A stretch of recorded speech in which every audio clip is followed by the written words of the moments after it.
இன்னைக்கு கிறிஸ்பியான உருளைக்கிழங்கு ஸ்நாக்ஸ் எப்படி செய்யறதுன்னு பார்க்கலாம் வாங்க. அதுக்கு 3 உருளைக்கிழங்க வேக வச்சு தோல் உரிச்சு வச்சிருக்கேன். 100 கிராம் அளவுக்கு ஓட்ஸ், 4 காஞ்ச மிளகாவை பொடிச்சு வச்சிருக்கேன். 3 டீஸ்பூன் அளவுக்கு கார்ன்ஃபிளவர் மாவு, 1/2 டீஸ்பூன் அளவுக்கு சீரகம், தேவையான அளவுக்கு சால்ட் சேர்த்துக்கலாம். இப்ப இந்த உருளைக்கிழங்க நல்லா மசிச்சுக்கலாம்.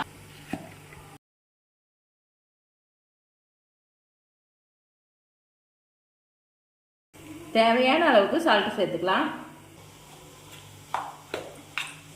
நான் தண்ணி எதுவுமே சேர்க்கல, உருளைக்கிழங்குல இருக்கிற தண்ணியே போதும். 1 டீஸ்பூன் அளவுக்கு கரம் மசாலா தூள் சேர்த்துக்கலாம். இப்ப நல்லா பிசைஞ்சாச்சு. தண்ணி சேர்க்காம பிசைஞ்சு வச்சுக்கோங்க. உங்களுக்கு எந்த ஷேப் வேணுமோ அது மாதிரி உருட்டிக்குங்க.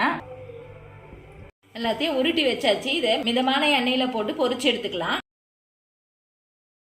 இந்த அளவுக்கு கோல்டன் ப்ரௌன் ஆன பிறகு இப்ப எடுத்துடலாம்.